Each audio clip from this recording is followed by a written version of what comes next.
Okay, welcome everybody. This is our fourth session on Goethe's Faust. We're going to finish up part one, and hopefully this will motivate us to continue and press on with part two, which most people are not even aware of or haven't read. And it's a little difficult to read, but we will press on and hopefully try to get through it together and make it as enjoyable as possible. With that said, I want to quickly touch on some of the main points in this reading, and then maybe Doug, you can add a few of your own comments, and then we'll just open up to everybody. It's a small group. I think we'll have plenty of time to give everybody a chance to express their own feelings about what they've read, share, and hopefully we'll make it quite interactive here. So the first part of the reading deals with this very interesting section on Walpurgis Night, and it's. I mean, I was thinking about how to even approach this, and I still really don't know how to frame it, except to say that this is based on a lot of German folklore that has to do with witches and warlocks and all kinds of sort of like a gray area between the devil, which is kind of obvious, kind of the black arts of the devil, and then you have the sort of the Christian saints, and then you have this area in between, which is occupied by these beings that are neither here or there. And of course, later we meet or replay Shakespeare's Midsummer's Night Dream and Walpurgis Night's Dream, and there again you have this resurgence of these characters that are fairies, elves, goblins. Like where do they exactly fit in? It's not clear, and it's a very interesting part of the unfolding drama, if you will. But placing it in a larger context, if you remember, we started with Faust's bet with the devil that the devil will not be able to give him anything that provides lasting satisfaction. And we've been on this journey of trying to, devil basically leading Faust to different areas of life. We were in the bar with the party goers and enjoying a little wine and beer from all over the place and some supernatural fireworks. And then, that obviously did not satisfy Faust. And so we went to seek some romantic adventures. And now we have this unfolding story with Gretchen and all the ups and downs of that. And now we shift gears a little bit, and we are pursuing yet another avenue of this magical, supernatural realm that Faust seems to enjoy quite a bit. In some parts, he's a little bit reluctant, like in the Witch's Kitchen, he's repelled. But now he's not repelled as much, and he actually takes part in the revelry. And it's very interesting to observe him interacting with the witches, and he seems to be enjoying himself and almost feels more at home now. And then, of course, we move forward to this intermission of sorts, which again is very unusual. And this section of the book really has stumped critics and has raised a lot of questions. Why is it even there? This little intermezzo that interjects the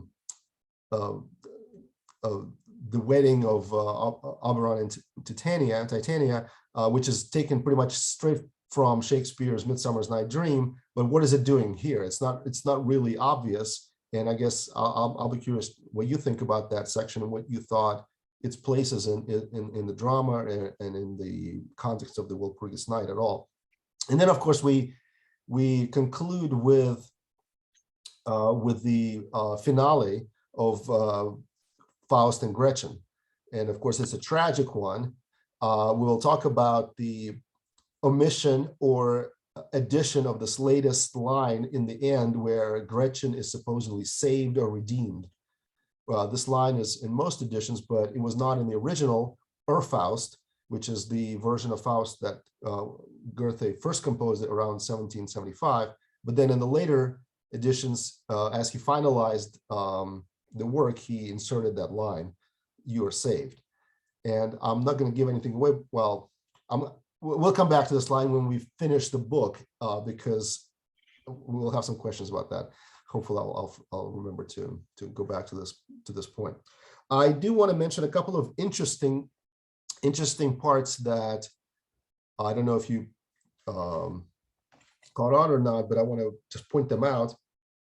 One is, so there was some superstitions around this May gathering of witches. The idea was that it was like a May 1st celebration, or the night before May 1st, where you had this satanic Sabbath of sorts, which kind of parodied or satirized the Christian holidays that were taking place around that same time. So we just had Easter, right? And now you have this sort of Black Easter of sorts, the celebration of the devilish cohorts. But it was interesting because it was probably not actually happening. It's very hard to pin down whether or not anything at all was happening, but it was mostly superstition, and Goethe was aware of these superstitions, and so he bases the plot around this idea that in fact you have this gathering spot, which is on Peak Brocken in the Harz Mountains in Germany, this sort of secluded place where at midnight the witches, the warlocks, all these odds and ends of deities gather together and celebrate, have revelry, and of course have some sort of sexual debauchery to follow, to accompany that, because what kind of a party, what kind of devilish party is it if there's not like a sexual debauchery, right? So and I think actually there's a lot of Freudian sort of neurosis, I think, associated with that, because of, on one side you have this very strict moral code in Germany, and obviously Gretchen falls into the kind of the grinding machine of that. But on the other side, you have all the superstitious beliefs and almost like wish fulfillment beliefs about the devils and the witches and everybody who is completely sexually unfettered to, you know, go off into the mountains and party and have communal sex together or something. So it's very interesting to have this contrast, and I guess Goethe, he plays on that with some success, I would say. So that's number one. There's an interesting mention of this character who is like one of those guests at a party that you wish didn't come. And that's the proctophantasmist, which is, again, a very sort of pejorative name. Of course, proctos, like it means backside. So the person who is trying to, what's the word? I guess evict evil spirits through some weird medical machinations with leeches and things like that, who was actually a real person at the time. He was an Enlightenment figure. Friedrich Nicolai was his name, and he was a contemporary of Goethe's, and he basically wrote against all the supernatural, everything supernatural. He was a big skeptic of the time, but Goethe makes fun of him. He makes fun of this very cold rationalist position, and so he ascribes this role to him, the role of the proctophantasmist. I'm not sure if I'm saying this right, but anyway, so that's an interesting character. Then we have another curious reference to Lilith. Lilith was supposedly the first wife of Adam, and she also is part of the orgy, part of the gathering at Walpurgis Night. In the notes I had, there was a reference to Isaiah. Supposedly this Lilith appears in Isaiah, and so I went back there and didn't see it, and I went back to the Hebrew, and the word that's translated for Lilith is an owl, screeching owl to be exact. That's the King James Bible translation. So the word is there, but it's not translated as a proper noun. It's translated as an owl, or sometimes it's translated as a hag. But the word, the Hebrew word there is Lilith. And I guess there was some mystical rabbinical tradition of ascribing that name to Adam's supposed first wife, who he had relations with before the fall, and then she killed the children. I mean, it was some demonic type story. But anyway, she is there in the orgy, and it's interesting to reflect on why she's there, why at all, like what's her place there, what's the mention of her. Then, of course, we have the appearance of a type of a spirit or a ghost that resembles Gretchen. And what's interesting about it is Goethe calls it idol. In German, the word is idol, which is, of course, goes back to the Greek word for idol, eidolon, which means an image. So Mephistopheles is very adamant about saying, no, it has nothing to do with Gretchen. But of course, do we trust him? Do we trust Mephistopheles at this point? Because we know devil is a liar. And so there's this idea of, well, if it's an idol, then it's symbolic. So it may have everything to do with Gretchen. And of course, the appearance of it is with a little red trace on the neck, which symbolizes the way she was going to die, which is through execution by beheading. So this is another something I want to point out as an interesting topic. Perhaps we can get into it. I'm curious what you think about that phantasm, that appearance. And again, as we mentioned, the idea of this intermezzo. Very, very curious, Doug, what you would say about it from a sort of like theater perspective, what part it plays, and maybe kind of the dynamics of that. Anyway, very curious what you guys think about why Goethe included that in the description. All right, so the finale, I think we'll deal with the finale later, as at the end, as you know, we discussed the tragedy of Gretchen and her ending. But one thing I do want to mention, there's a line there. I don't know if in your translation you have that note. There's a line there where Mephistopheles says, "She is not the first," and that line is actually quoted from, apparently, from the legal documents that were part of the proceedings for Susanna Margaret Brandt, the woman who was actually condemned of infanticide and executed. And Goethe was supposedly part of that proceeding as the you know, on the state side, as the I'm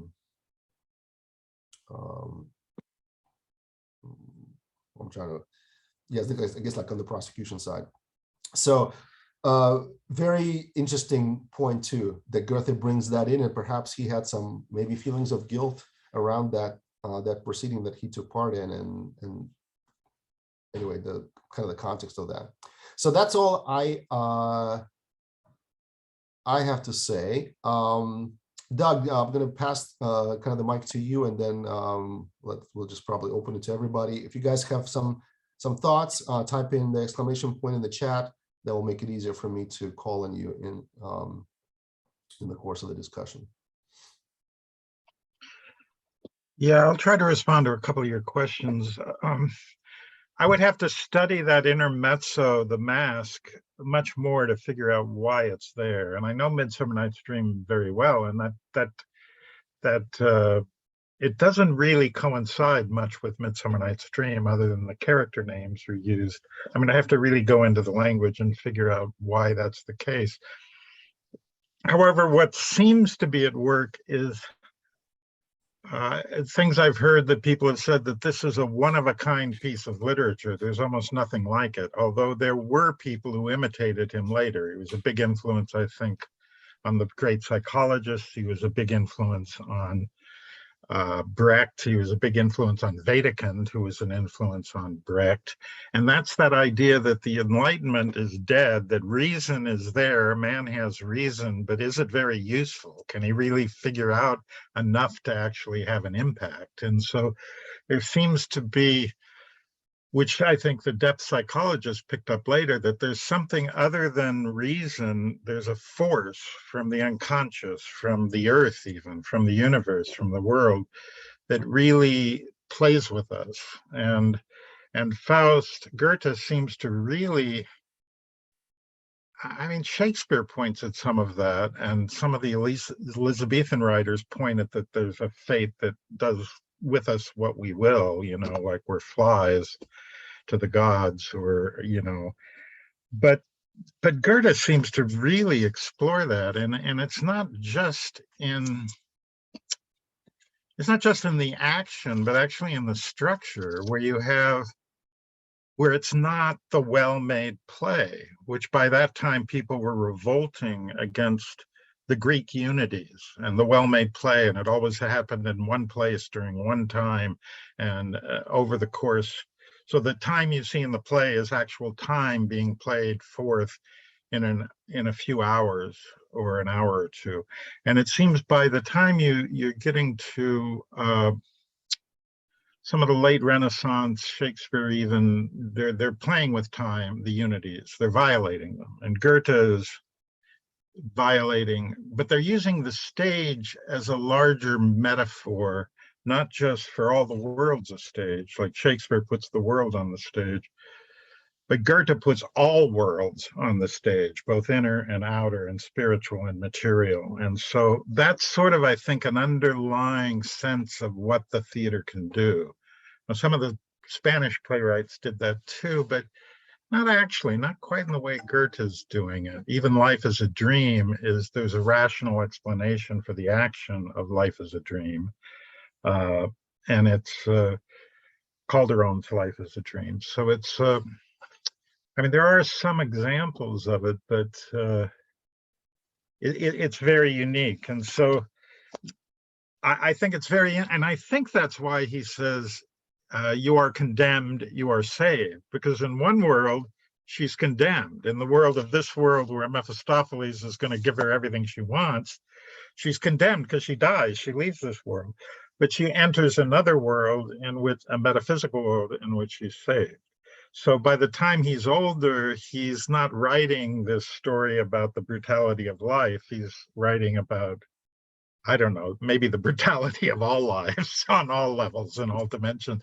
But then I think I don't know, maybe his vision softens into the fact that there is some salvation at the end of all of this. But to me, it's like every time I read this, I go, I got to read that again. I have no memory of what I just read. Some of that, or not really digesting it, not the simplicity of the action or the complexity of the thought or the references of the folktales. I think that's very important, that he's pulling out a lot of the folktales, and then, and he's sort of playing fast and loose with those, which some movies are doing now, where you're suddenly in this world and then you're in a fairy tale world, and then you're back in this world, and then you're in a different fairy tale, and it's all the same movie, where they're, and I think he anticipates a lot of that, and certainly continually. I've watched about half of the Peter Stein, the first part with Bruno Ganz, and Bruno Ganz is pretty amazing as Faust. And you can watch it and freeze it and look at the subtitles. And I think his emotional tone, which is generally very heavy and tragic, but every so often he gets almost a clownish look on his face that, like, this is just crazy, this is ridiculous. And Bruno Ganz is one of the great German actors. He's an incredible actor. And so that's worth watching. And some of the way it's staged, it makes me wish I'd seen this production on the stage, just the colors and richness of the design. So that's worth watching. Part one is like 4.5 hours long or something in that version. And are there subtitles for part two? Did you find one that had subtitles for part two? Subtitles in the play? Well, for part two of Faust, in the Peter Stein Faust, he does part one and part two. I thought it was the whole play, was it not? Well, I think the one I'm watching is part one, and then there's another part two. I didn't watch it to the end, but my understanding was it was both parts. I'll double check though. He did stage both parts, but I'm not sure the YouTube versions of part two have subtitles. I don't know. I thought you'd raised that question, or somebody else did. It's the one I'm watching is about 4.5 hours long, and it's just part one. And then there is a part two also somewhere online. And it's well worth looking at, just for one of the great German directors pulling out the theatricality of what Goethe was working with. And even the sections that were probably in his time considered unstageable, this great 20th century director has staged them. And so it's really worth taking, maybe reading it first and then going back and looking at the movie. Mm-hmm. So I'll leave it at that for now. I don't know that I'm still digesting it, although it's interesting, the Walpurgis knot and that kind of orgiastic gathering, you sort of see it in some Nathaniel Hawthorne and Goodman Brown, that story where they're all the good people of the village are actually assembling in the woods for terrible rites and rituals. And so it influences, I think, American writers. And Wedekind has a scene in King Niccolo where all the actors and circus performers gather on All Hallows Eve, and they have a party and they're drinking and they're performing for each other, and they're kind of trading entertainers. Like a circus will go there and say, we need a new clown, we'll trade you this clown for that clown. And so there are these activities that happen in the middle of the night. And that's an interesting thing you see in a certain number of plays where, chaos just, everything. In fact, Miss Julie, in a strange way, when I saw Bergman's production, it's what happens between a couple in a night where, when you're watching his production, you realize it's like a night where you wonder whether either character is going to come out alive. It's so strange where that couple goes. So that dark night of the soul, that sort of terrible things that happen in the darkness and on the heights or in the depths. I think that's something Goethe really sort of pinned down and influenced a lot of other people. And Brecht, there are things in Brecht too. Oh, he wrote a poem called, a terrifying, wonderful, amazing poem called The Infanticide of Marie Ferrar, which is just a horrific poem about what a poor single mother goes through and what pushes them to infanticide. And so that seems to be a counterpoint to what Goethe wrote and felt about that. Interesting. You're such a theater aficionado. My goodness gracious. If you want to contribute to the discussion, go ahead and type in exclamation point. Joe, you're up next. And after Joe, Ellen. I'm so sorry, Philip. Sorry about that. That's okay. That's fine. No worries. Yeah, just makes it easier for us to have. Go ahead, Joe. Yeah, no, I mean, I was actually going to comment on Doug's knowledge of theater as well. So, I mean, it is pretty remarkable. It's, I reading about Walpurgis Night, I really didn't know where to start as well.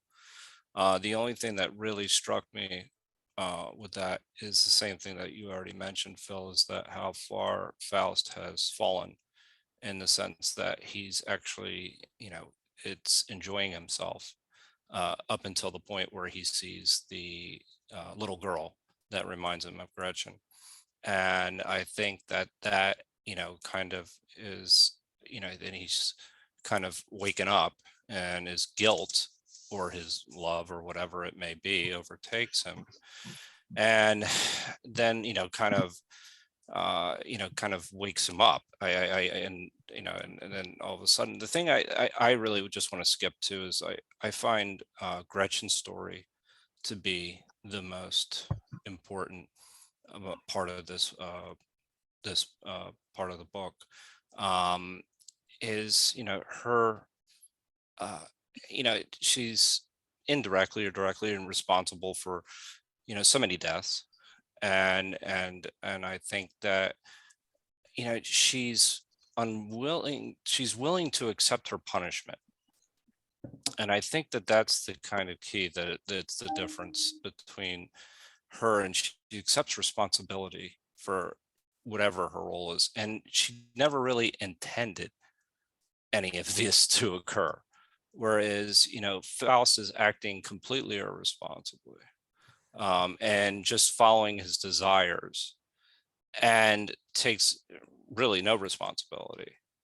And I find that just to be interesting too, is that she has this religious and a way of a very pious way of being, but she's she accepts her punishment because she's unable to forgive herself. Right. And I think that that's part of that is, you know, again, her dogmatic religious beliefs. And I think at that period of time, you know, that people did rely on religion and the church more so, especially if you didn't come from a great deal of money for all your meaning. So she's been ostracized and actually, you know, now she's an outcast, but from everything. But she somehow finds it within herself to, you know, she uh, accepts her punishment. And I think that that's the main takeaway for me for this particular part is that just her behavior and as to why she behaves the way she does, I think it ultimately is, if you compare and contrast that with Faust, who is just doing whatever he actually pleases, obviously. Um, it's just a stark contrast. So, I mean, it's difficult to capturing Valpurgis Night, though. I struggled to like figure out how to capture that with words anyway. It's just seems to me like an orgy of like Right. that, and I the only thing I captured out of it is that essentially that Faust is really getting used to that lifestyle. Well, I want to comment just very quickly on what you said, Joe. So it's very easy for us to stand back and criticize Faust for being, quote, irresponsible. However, let's not forget that kind of philosophically, he does represent us. You know, we are living in the Faustian age. What it means is we're all out here doing whatever we think we want to do. You know, we have a limited lifespan. We're not really living like in the medieval period or in a sort of religious frame of mind. You think, okay, earthly life is this and eternity is this. And so you're kind of living more for eternity than for this life. Now, in the Faustian age, it's the opposite.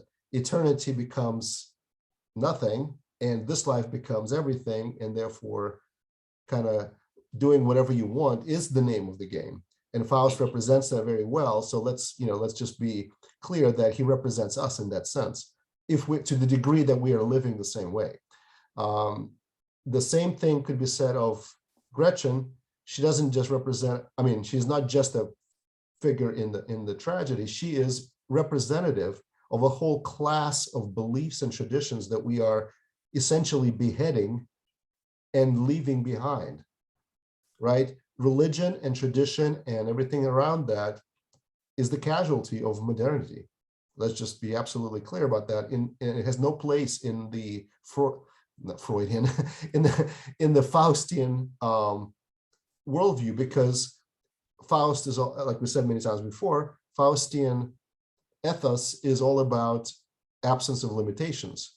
Religion is all about putting limitations on you. So therefore, in the modern discourse, religion is like this sort of embarrassing uncle that came to your Christmas party that you wish didn't come. But you have to invite him anyway because he's always come. So that's the, I mean, maybe a little bit trivial way of putting it, but that's kind of the tragedy of Gretchen. She is the everything that is left behind, and of course, even more so, her mother, who is kind of completely a background to the story, right? But she is a completely an innocent bystander, right? And yet she is poisoned and she dies as a result of Faustian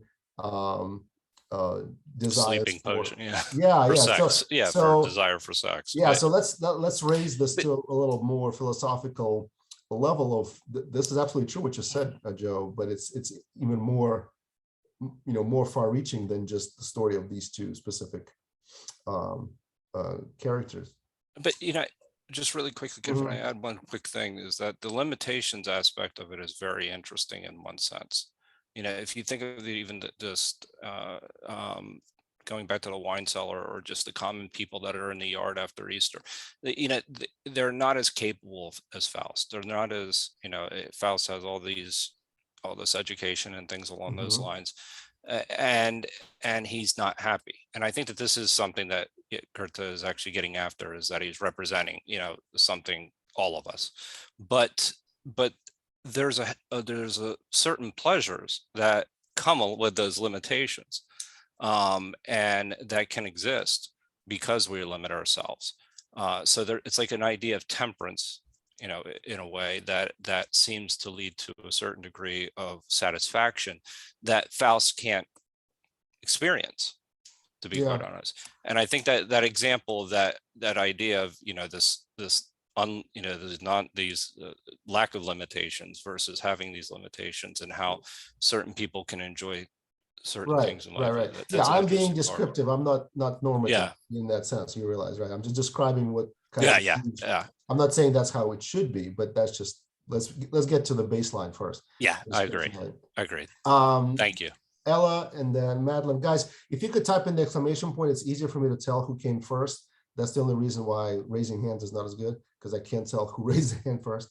But anyway, Ella, Madeline, and then Maritza. Yes, wonderful comments and insights. And I just wanted to follow up a little bit about the conflict within Faust. There seem to be two conflicts going on.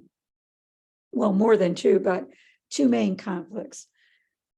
Faust's conflict within himself as he goes into the unconscious, as Jung would say, and actually, you know, begins to go into the more repressed, is not even the word, just parts of him that he doesn't know. And he is almost totally identified with the devil in many ways at this point. I mean, they're becoming a part of one another. And doing things not only together, but thinking alike. I think that the writer is actually, at times, he's having the devil appear as more likable. He sort of makes suggestions to Faust. Do you really want to do that? Let's think about that. And, you know, although he obviously can't be trusted and is leading him entirely down the wrong road. But I think he's on the way, in the Jungian sense, he's on the way to what Jung calls conjunctio, in that he has to go through this alchemical journey. And we talked about that a little bit before. And the first part of it is just going into the darkness, the unconscious. It's chaotic, and facing who one is and one isn't. And then through a series of steps and processes, metaphorically, through the process of alchemy, he's becoming a whole person and embracing the dark parts of himself. At the same time, as you pointed out, Philip, this is actually going on in society as well. I love this thing where Goethe, at the beginning, he sets up the orgiastic gathering on the mountain. Nonetheless, they're at higher levels near God, and it's at Easter time when Christ, is going to be, coming forth anew and beginning again, and a symbol for hope for humanity. And it's a beautiful piece, a beautiful work with a lot of depth. Thank you for that, Ella. That's very interesting. I haven't thought, this is good because it's Walpurgis night. And of course, nighttime is when the unconscious takes over. And this idea that Walpurgis Night perhaps explores some of that unconscious world that Faust wasn't aware of, world of darkness, world of fantasy, world inhabited by these interesting creatures that are not here or there, right? Very hard to pin them down. Are they good? Are they evil? Are they devilish? Even with Shakespeare's play, The Midsummer Night's Dream, it's not really clear who is Oberon, who is Titania. Are they evil spirits? Are they sort of these sanctified, or for the lack of a better word, kind of neutral deities that we can enjoy and read about? I mean, Shakespeare doesn't really take a position, it seems, on that. He just tells us the story, but they seem to be quite ambivalent in some ways, right? They come to bless a human marriage, but they also can be sort of dangerous and play jokes, and some of these jokes might be even cruel, and it's not clear what their relationship is to humans. And of course, we have this intermezzo where this whole play is reenacted, and we have to consider that as a kind of a backdrop for all of this. But anyway, very interesting comments, Ella, about the Jungian perspective, as always. Thank you for that. Madeline, and then Maritza.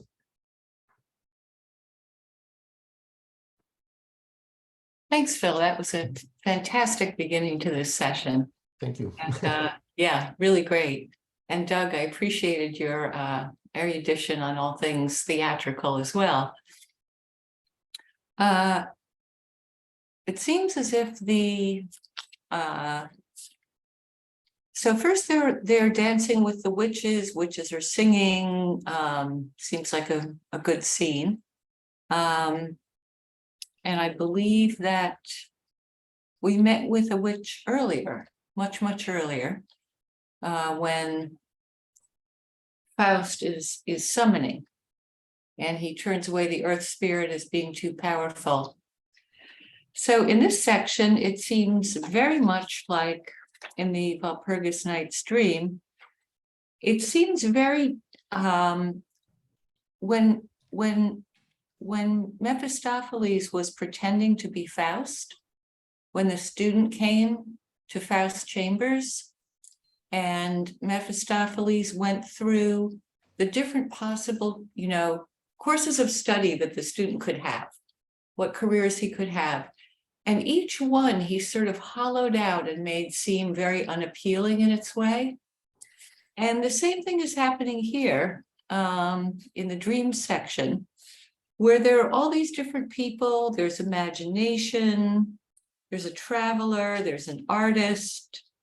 I think there's a Platonic idealist in there. And every single one of them says something that in a sense makes fun of themselves. So again, here it's sort of a devilish work to take every single kind of person and what they believe in. And only this time, actually, it is Goethe doing it. He's not even doing it through Mephistopheles. He's just doing it through the characters. I thought that the wedding scene, it begins with a stage manager, which is, I believe, how the entire play began. So there's a little echo of that. And then Midsummer Night's Dream has the play within a play. So Goethe here is taking the play within the play within the play and putting it into his play. And I think that the reason for the wedding is that there was a wedding that's mentioned later on that did not take place. That is in the scene with Gretchen, which is incredibly sad, as she's going through the different things as if they were happening in the moment. And it's very much like someone who's been through traumatic experiences, where those are the things that are most vivid and real and taking place in the present over and over and over again. And it does seem as if she did drown her child, but it's hard to know.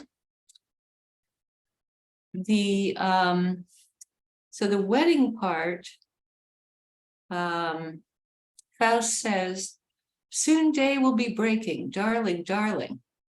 And Gretchen says, day? Yes, day, my last one dawning. My wedding day it should have been. Not a word to a soul, you've already been with your Gretchen.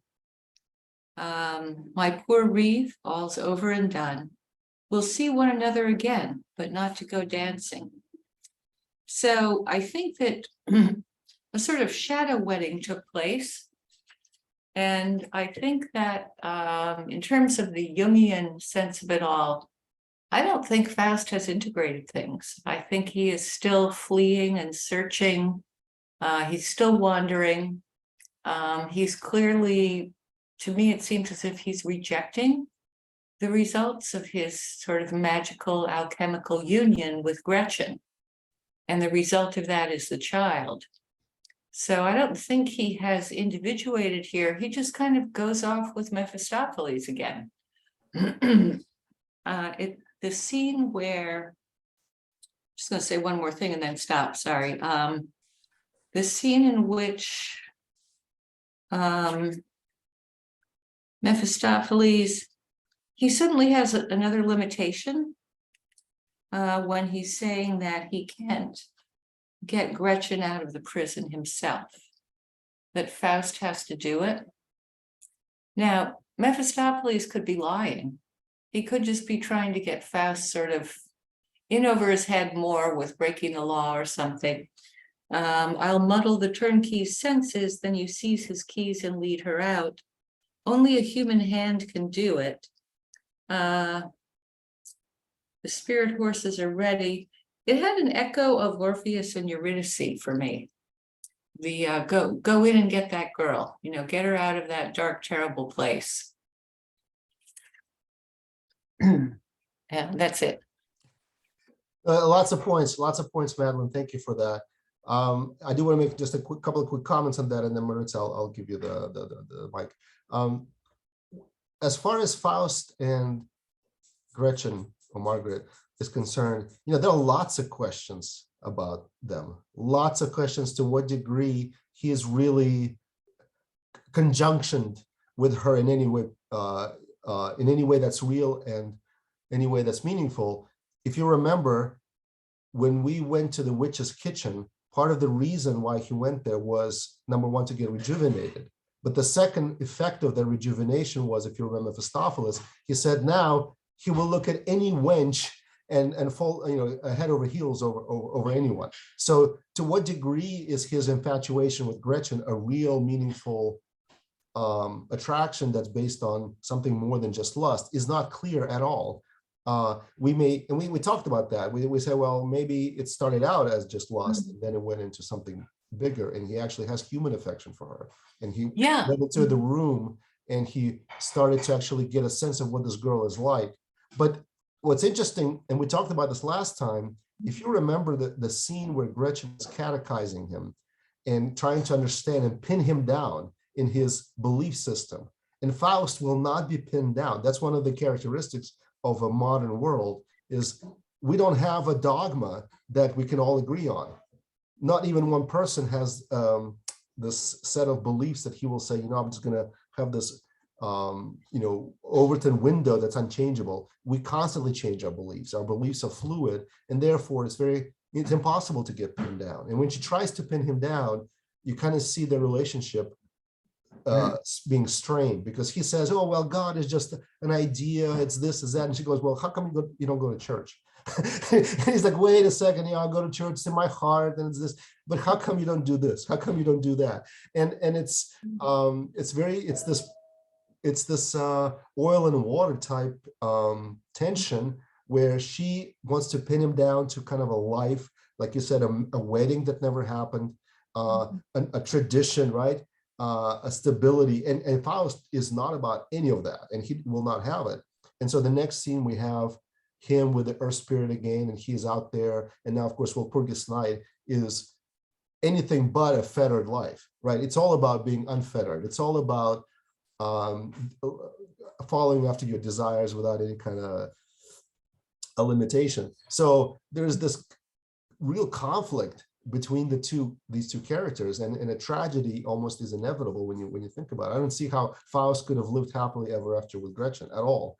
But maybe, again, I'm very curious what you guys think. I don't want to impose my own impressions on you, but I have a very strong, I guess, from just reading it and thinking about it, I have a very strong feeling that they're not really compatible at all, even though they might have mutual attraction and mutual liking of each other.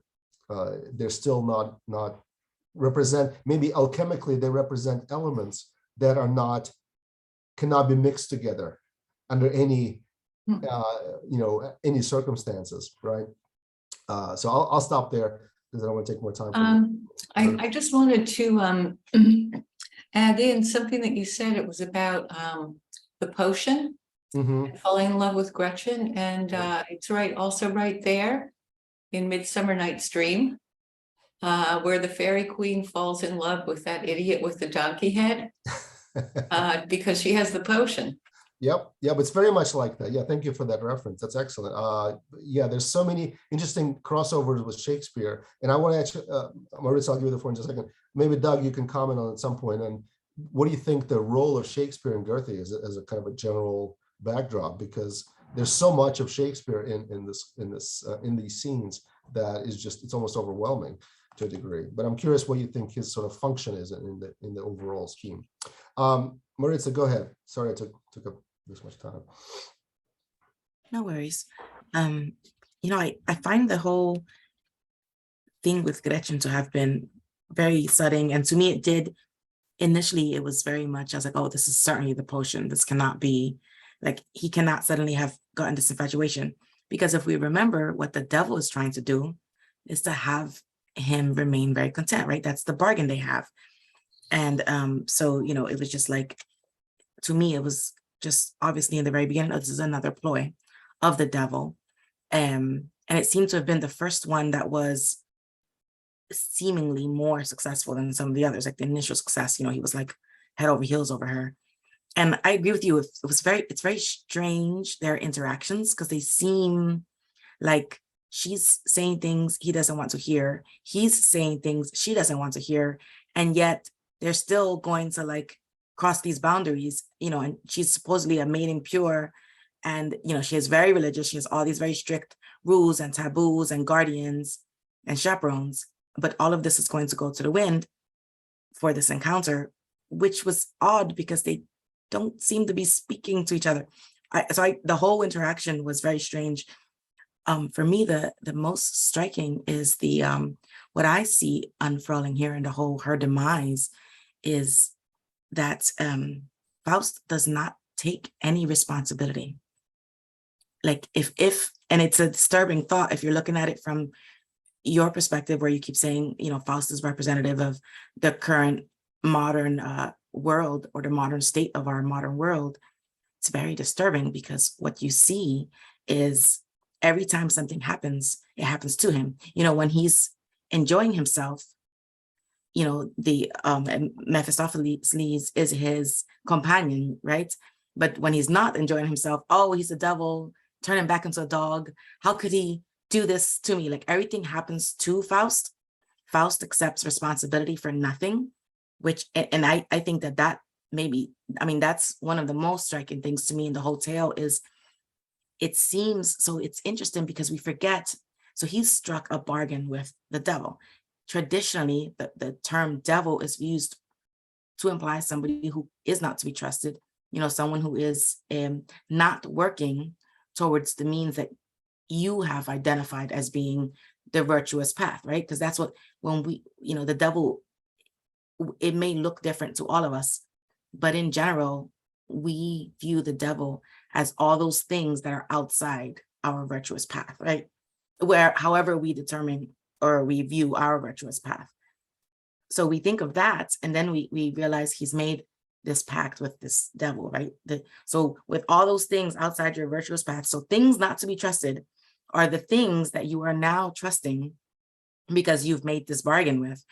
And somehow that seems to get lost to him as the tale goes on, because he seems to suddenly be like, why didn't you tell me she was suffering?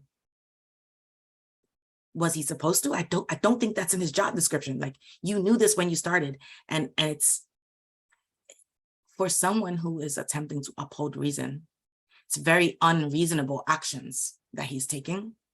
And it's again, the message I am left with is the cautionary tale of forgetting the which is which of your virtues. Like, if you overindulge in those things that you have already identified as falling outside of your virtuous path, the line can become so blurred that you may not truly be able to identify which is which.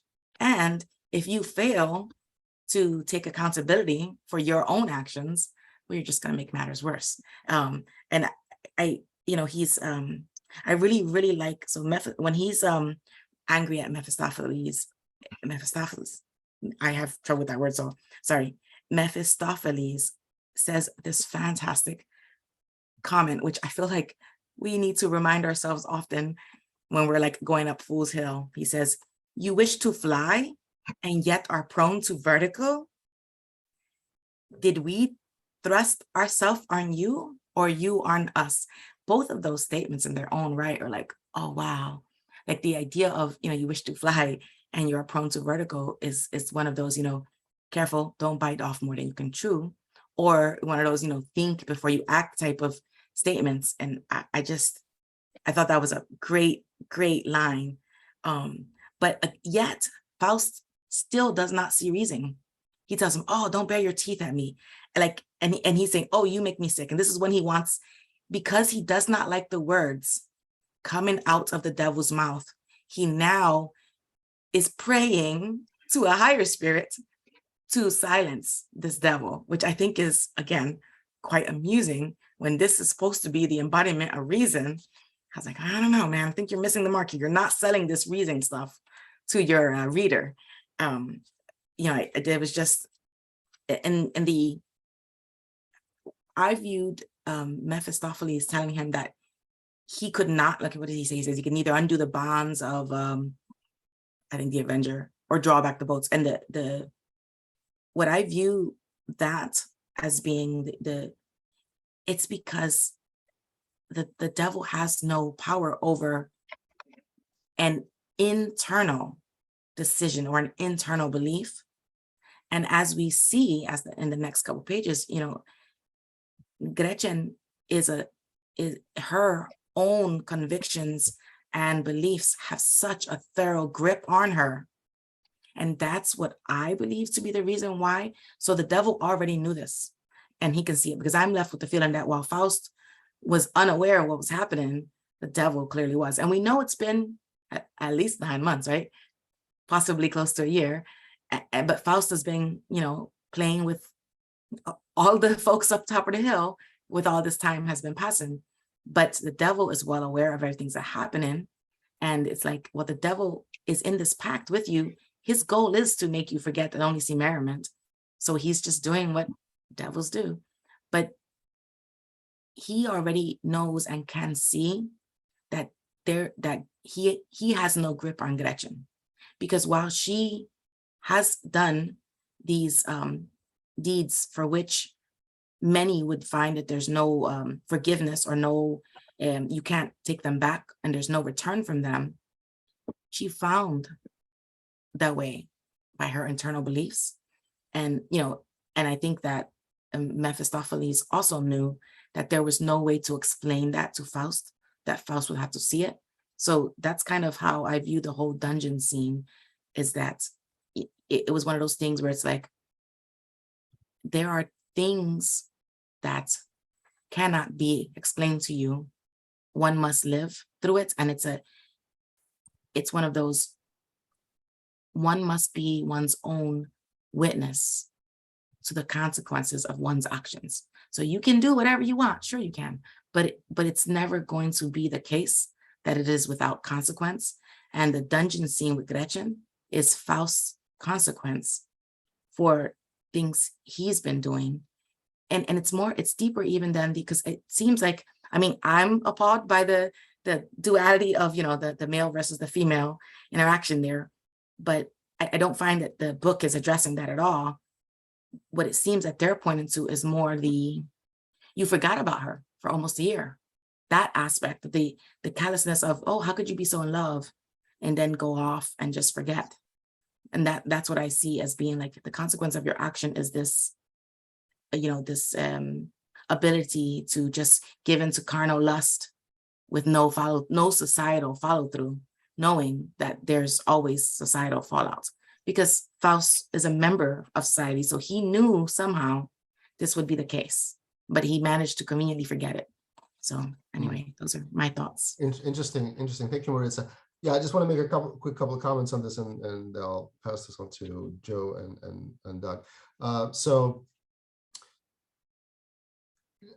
just one word, I guess, be careful in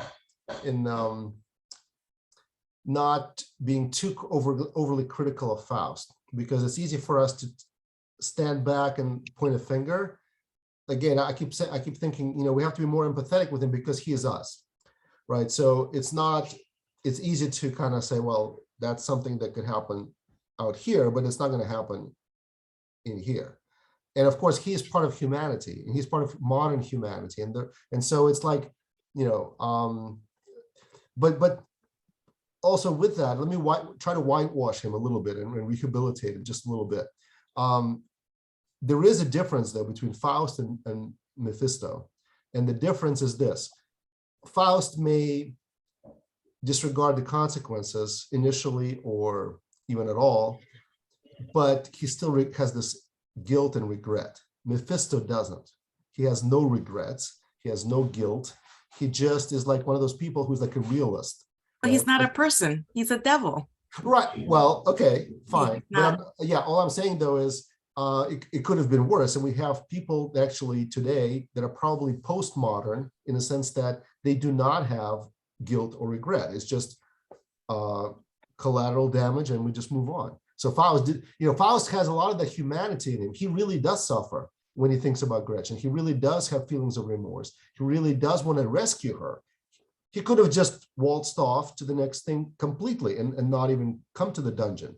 The tragedy of the dungeon scene is that he is trying to undo what he did. He's trying to, in your words, Maritza, to prevent the consequences of his actions playing out. He can't do it, and he is disturbed and troubled by it. Obviously, he leaves. He's not disturbed to the point of saying, well, I'm just going to die with her. He does leave. Brilliant. He does leave her behind. Right, but I think it's a brilliant portrayal of our humanity. Like so I don't think I wouldn't look at Faust and critique him thinking this could never happen to me. I actually see the opposite. I see this happens to all of us. I feel like it's right. It is us. Let's I guess my point is, let's make it more three-dimensional in a sense and say he does have a lot of amiable qualities we can identify with, and one of them is this feeling of empathy. He does have empathy for Gretchen. It's just that empathy is compared to his desires. Obviously, desires win, and that's that. And so we have to be honest about that. And also the type of person that he is. He'd never said, remember his bet with the devil, if you give me some experience that will be enough for me, will fulfill me, I will not need anything else. I will say, stop, that's it. He doesn't say that with her.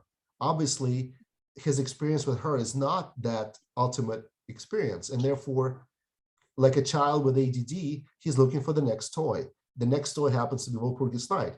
So she's out of the picture. He's dancing with witches. He's kind of joking about, having some sexual innuendo with them, and it's all this fun and games. Then he sees a ghost, and all of a sudden, like a child again, he is thrown back into the horror of what he's done. He realizes that it's serious and it's mortal, and it's, he's responsible for her her upcoming death. And so, yeah, it's that's what makes it so, I guess, believable and also so close to us, because he's not just a monster. He is actually somebody that we could easily picture. Like I can picture myself as a Faust, and I've acted like him. So that's why it's so interesting. And I've had the same, he is not a person who is at peace. He's a person who is torn in different directions. He is looking for satisfaction. And that's such a great picture of a modern person. We have we're standing at a crossroads, and we have all these different belief systems. We have all these different options. We have all these different sort of directions on how to live. We're torn between them. We want them all. We don't want consequences of picking a particular way, right? But of course, physically, right, the laws that govern the universe are causal in their nature. So cause and effect. You pick one road, you can't undo that. You have to live with the consequence of whatever you pick. So anyways, this is such a deep work. I just thought I'd mention some of these things that just as kind of backdrop. Let's see. It's Joe, Doug, and then Dimitri and Madeline. Yeah, no, I mean, it's something that it was, and you actually went down the road that I was actually going to go down anyway. I mean, that this idea, does Faust, really love Gretchen? But one thing we do know is that Gretchen loves Faust. And so, sometimes people, don't necessarily are incapable of really fully accepting love, or at least acting like they fully accepted love, the love. They're doing the best they can. That's what I'm trying to say. And I think sometimes that's what's going on with Faust, in the sense that Gretchen has touched him in some way. I think the guilt that he feels to go back and rescue her is significant. And I think that if you're going to, and I agree with you with the whole idea that this is Faust is representative of everyone, of all of us. And the Goethe's in some way depicting society as a whole. I do think that I think that he feels for her more than he does for anyone else. And I think that that's significant. That it's not necessarily this romantic, relationship, or this ideal relationship that we think. But sometimes, relationships, they're one-sided very much, many times. And I think that for this particular, for as far as he's concerned, that's the best he could possibly do. Now, yes, he allows, certain things, his curiosity and his desires to dictate everything he does. And there are, problems with that, or we're judging him for that. But again, there's also this element, we got to remember too, that he does take some, I don't know if it's pleasure, but he did, cure a lot of people. And so he has done good things in the past. And I even thought about it from the perspective of his childhood. His father was a doctor as well. What that was like,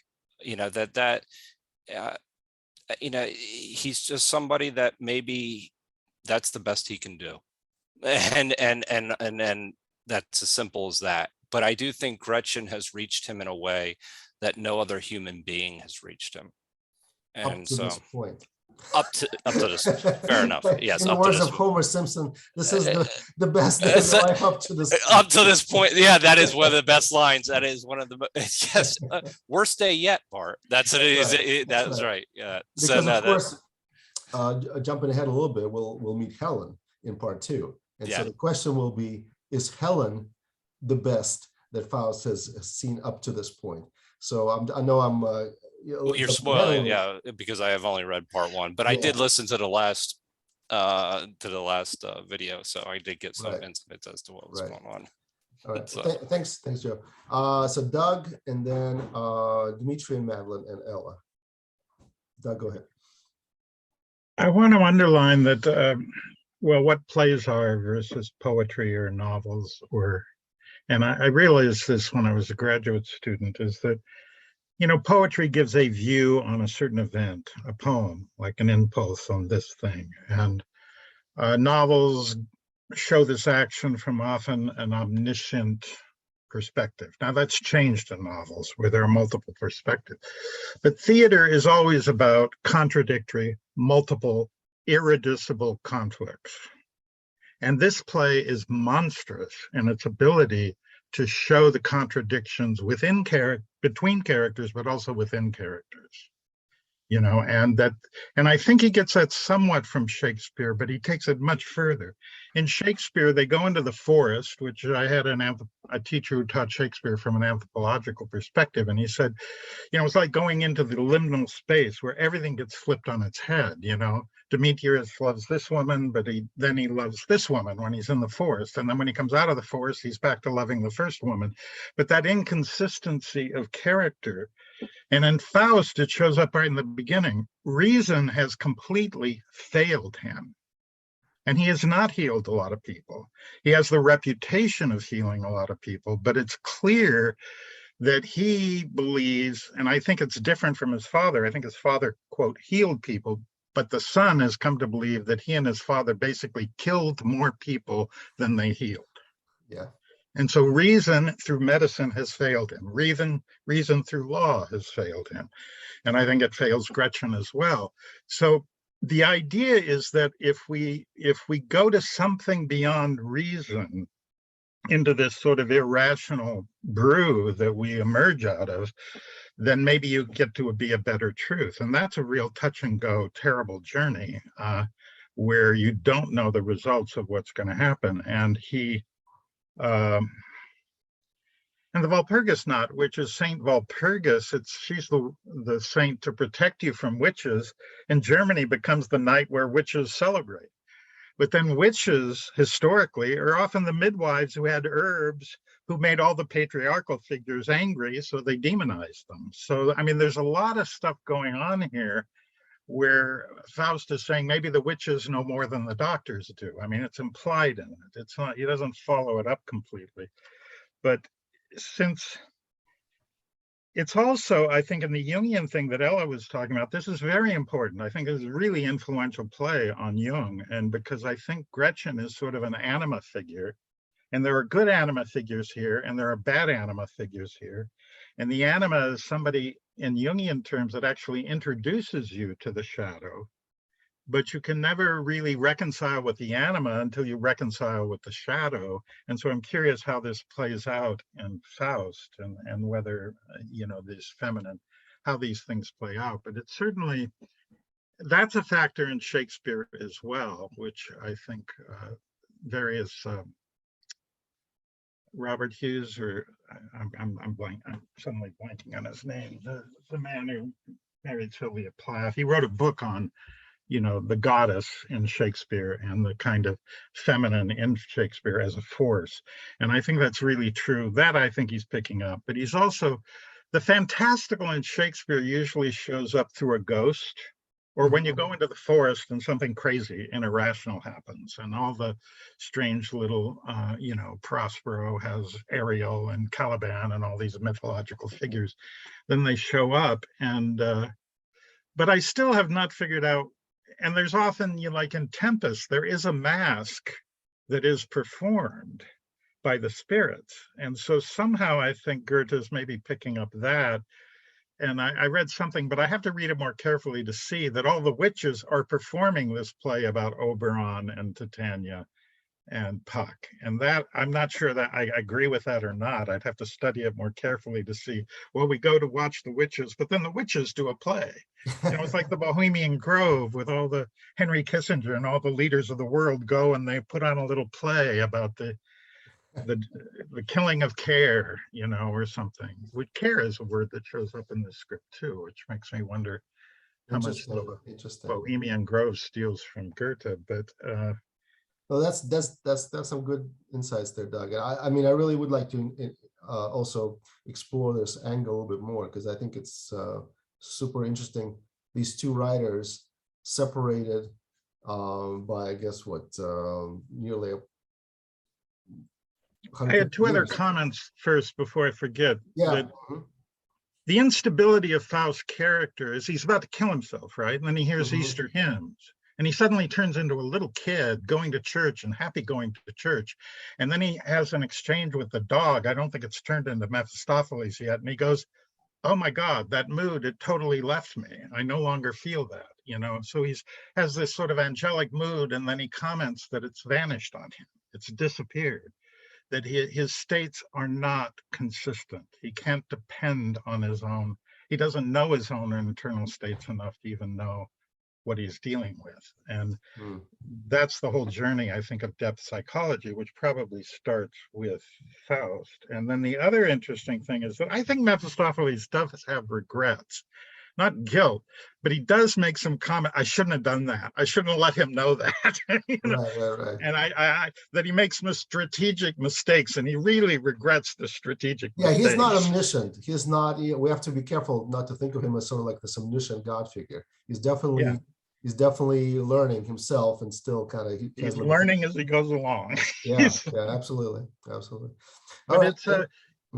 it's a frighteningly unstable play, and that's why every so often I think I know what it means, and then I realize, oh no, I don't know what it means at all. There's something else going on. Another level, yeah, for sure. There's another level, another subtext, another harmony going on, or disharmony, or for sure. All right. Thanks for that, Doug. Dmitry, and then Madeline and Ella. Yes, what I was especially struck by those lines. Indeed, I'm consumed with jealousy that her lips touch the body of the Lord. Do you remember those? Indeed, I'm consumed with jealousy that her lips. What's the line number? Those are the lines 3,335. Okay. 335. It's the scene in the wooden cave. Yes. 2000. Do you see those lines? Indeed, I'm consumed with jealousy. Yeah, do you see what he's saying? Basically, he is competing with the God for the same woman. And it goes back to the original bet between Mephistopheles and the Lord, that on the first pages that you will lose him yet to me. And now they're competing for the same woman. Do you see the reference to do you see the reference to the original pages, the first pages, to the bet? When Mephistopheles says, what do you do? Do you see what I'm saying? I'm trying to get, I just noticed that point just now. So it's not fully formed in my mind, but do you see they're competing for the same woman. He, Faust, and the Lord are competing for the love of Gretchen. I don't know that this necessarily means that. No, but I see what you mean. Yes. Okay. I mean? Okay. Yes, I see what you're saying. Okay. So no, it's very deep. It's a very interesting point, actually. Yeah. No, that's good. I'm listening, Dmitry. so I just.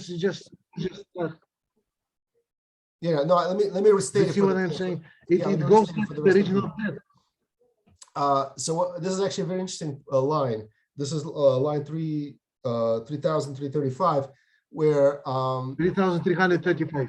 Yeah, where Faust is saying he is basically almost envious when Gretchen touches the in the communion the bread, the body of Christ, right? He's envious that her lips are touching that versus his own lips, right? So it's almost like it's him versus God. Yes, that goes to the and Gretchen has chosen him, and so in preference to the God. Yeah, no, for sure. That's a do you see how it strikes right? It goes right to the bet between Mephistopheles. Well, I don't know that it goes back to the bet between Mephistopheles and. But it has some direction there, but there is competition there. Yes, there's definitely competition. And it's like what will the person choose, God or the devil? And of course, Gretchen chose, in a sense, she chose the devil because she chose to be with Faust over being pure, over being this. Yeah, that's an interesting find. Thank you for that, Dmitry. Does anybody else want to comment on that? Ella is next, but maybe you guys want to comment on this. It's very interesting passage. What are the lines? I'm not finding. Lines 3,335. Indeed, I'm consumed with jealousy that her lips touch the body of the Lord during Eucharist. I think it's called. Yeah, right? It's the reference to the Eucharist. Yeah. Yes. Lines 3,335. Yeah, no, I think my script's numbered differently. So. No, it should be the same. But it just struck me just now. I found those lines. They struck me as very interesting. Yeah, I'll give you the line here. Thereabouts. Yeah, this is very interesting. Thank you, Dimitri. That was a good find. Okay. Who else? We got Ella. Oh, sorry, Madeline, and then Ella. Madeline, go ahead. This is going to go off in a slightly new direction, so if Ella wants to go first, that would be fine. Okay. Okay, sure. Ella, go ahead. We'll come back to Madeline. Okay, sure. I just had a brief comment. First of all, I think Dimitri made a good insight, had a good insight. Yeah, and I think God won that bet because because in the end, as most of us know, and he won Gretchen. Mm-hmm. And in fact, always had Gretchen's heart. And but that is really a good insight. I actually didn't pick up on that. So Yeah, that was very good. Very good. yeah. And yeah, I was just looking at the alchemical process. In calcination, the first step, the prima matura, we talked about that briefly, the essential beginning element of everything in the universe is made from it. It's also characterized, the prematura matura is black. Stage 1 in alchemy, it represents chaos and it's hidden, buried, therefore Jung would say the unconscious. So all matter comes from the prematura, but we need to break away from our material and worldly attachments to solidify our true identity, burn off the superficial. Burning, as we know, is alchemical process. Mm-hmm. Burn off the superficial aspects of our personality, the material things, the stuff we own, the ideas we identify. That includes philosophy, degrees, all the stuff we've accumulated, and go into the dark night of the soul. So it's an existential crisis. And Jung would say that, and I think that's still to come here with Goethe. And as Goethe develops this with this story with Faust. And then it'll go into some other steps, dissolution. Some of that's starting to occur. We're going to start seeing different elements like salt and things of that nature that are alchemical, so we can watch out for those things. I won't go into it. But he's definitely going through an alchemical process. And Jung, who was 2 generations after Goethe, actually, it gives him so much credit for him even putting the alchemical ideas in a transfigurative way, in a symbolic way, obviously not literal, because the original alchemist wanted to actually get gold, when it all began. And it was actually talked about, I think, back by the Greeks and so forth. But, it's metaphoric for Jung. It's metaphoric for Goethe. And it's a process that we all, Jung would say, need to go through in facing the dark unconscious parts of ourselves we don't know about. So I think he's going to go through some really dark and crazy and chaotic times. And so it's going to become even more interesting. Right. Thank you, Ella. Let me just say a couple of quick lines about Dimitri's point, and then I'll give the mic to Madeline. The part 1 ends with Gretchen being, quote, saved as she is being left by Faust. It says there's a voice that says redeemed or saved or something like that. That line was not in the original Faust version of the play. It was inserted by Goethe as he was finalizing the entire, finalizing all his edits and doing the editorial process. he changed his mind apparently about her fate. And the question that I'm curious about is it justified? Is it justified that she is, quote, saved? And in fact, we might even think about Faust's own ending, which I'm not going to give away, but it's the same question. And is it something that towards the end of his life, Goethe, like Doug, I think, mentioned, that he might have had this idea of sort of final salvation in his mind? In what sense? It's not clear. How is she saved? How is she redeemed? Is it in the context of going back to this medieval mindset of she's redeemed as a you know, in a sort of like the classical Christian tradition, she's going to heaven in that sense? Because it's hard to picture it in any other way. Because as far as this world is concerned, she is certainly not redeemed. She's condemned. She's dead. Everything about this thing is wrong. So the only possible, at least in my mind, the only possible interpretation there could be this idea of an afterlife, of this larger classical Christian belief. But even in that sense, it raises questions because, as Dmitry pointed out, it seems that affair with Faust was in some ways a sidestep for her. And possibly, though, she has repented, she has realized it was wrong. She still loves him. She can't help herself there, but she knows that she did wrong by her mother, by her brother, by her child, I mean, by everybody.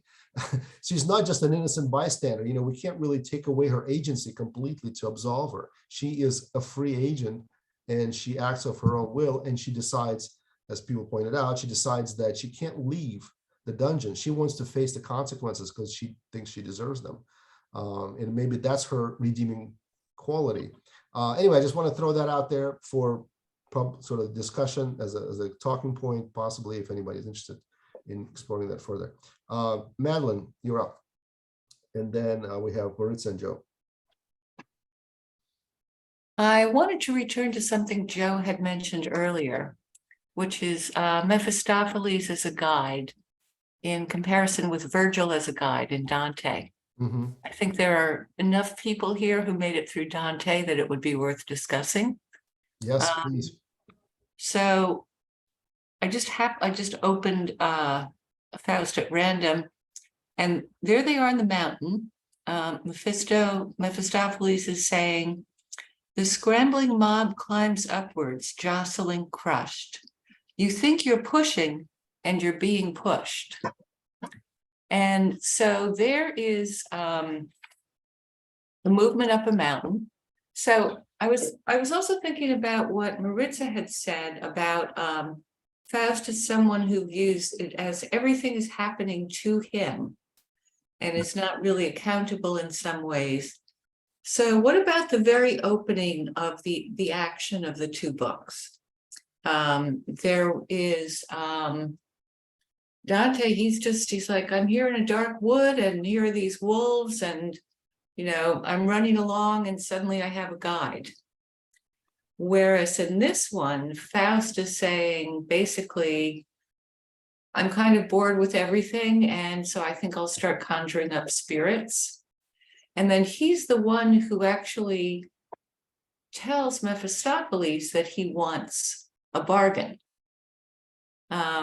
Whereas, and Mephistopheles is, well, he's no Virgil.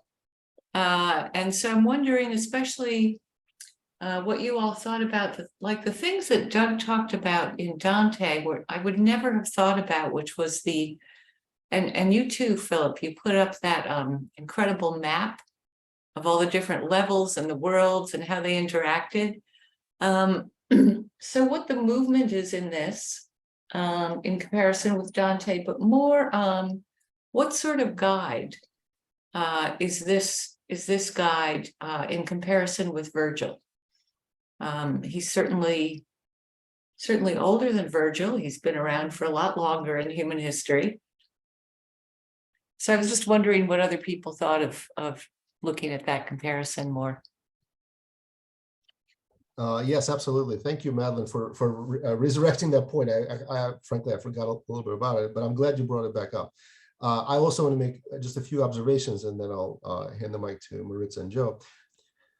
So here's one, which I think is maybe, to me at least, kind of focal in this if you remember in the Dante story, Virgil is commissioned by Beatrice as this salvific figure sent to rescue Dante. So it doesn't start with Dante, it starts with Beatrice. On the other hand, Mephistopheles' bet with God starts from Faust's own restlessness. God is looking at Faust, he sees Faust is restless, he's searching, he's this, and this is how the bet comes about. And Faust, in a sense, conjures up the devil, right? He's saying, I'm going to turn myself to the dark side, if you will. The difference is it's not coming from God, it's coming from Faust's own nature. And the kind of guide he gets is based on his own nature. As far as, Madeline, you mentioned the direction of the journey. In the journey of Dante through the Inferno, Purgatory and Paradiso, it's almost a straight line down, and I mean we go down it concentrically, but it's a very easy to follow path. Here, the path is completely we can't follow the path, right? We jump around. We're at a bar now. We're in this witch's kitchen. How do we get to the witch's kitchen? We don't know. Is it close? We don't know. Is it far? Is it on the moon? We don't know. It's just witch's kitchen. Then we're in another geographic location. We're on Broken Peak. Then we're back at the dungeon. So it's a zigzagging type of wandering, random walk type of path, as opposed to a straight line, very much in sort of medieval tradition, maybe a complex path, but a very easily traceable path. The modern world, there is no such path. We're jumping around here and there at the speed of light almost, right? It's instantaneous. It's not like we're spending time climbing and climbing. I mean, we have some of that here actually in the Walpurgis Night, and there is some similarity where Mephisto asks Faust to hold his coattails, and he will help him up the mountain. Whereas I think the only place where he so far that he's asked to actually help him, or he's offered to help him to climb. But that's, kind of harkens back to Virgil being the guide, and Dante kind of clutching to him as a child clutches a parent's hand, right? So some of those comparisons are definitely there, but most of the time we are completely in a different kind of game with this sort of zigzag, almost neurotic type of movement, right? That's not following any clear path. It's just back and forth, here and there, up and down, heaven and hell, right? So a very interesting comparison there with the type of journey and the type of guide. So just wanted to make those comments and see if maybe others can follow on that. Maritza and then Joe. I'm really glad that Madeline brought up that quote, because it's one that I had circled as a very interesting one as well. I actually wanted to point out just the interesting comment that Faust says. This is in the section in Walpurgis Night. The witches are talking about, I guess they're all like excited because they realize that it looks like the devil is among them, and the pretty witch is like, what could he be doing at our ball? And Faust has this like little paragraph which is fascinating to me. He's talking about the devil, right? And he says, you may find him anywhere, my dear. When others dance, he's got to criticize. And if he fails to criticize a step, that step might just as well not have been taken. And then he says, his chagrin grows most severe when we move forward. And so I spend a lot of time, encouraging folks to keep forward movement, because it's the way you know you're alive, right? So that line really jumped out at me as it could be a cautionary tale of being true to your spirituality, or cautionary tale of giving too much due to the devil, or losing, because then he also says in the same little statement, he says, if we would only spin around in circles the way he grinds his ancient mill, he may at best abstain from censure, especially if you loudly sing his praises. And for a moment I was like, wait, he's talking about the devil, right?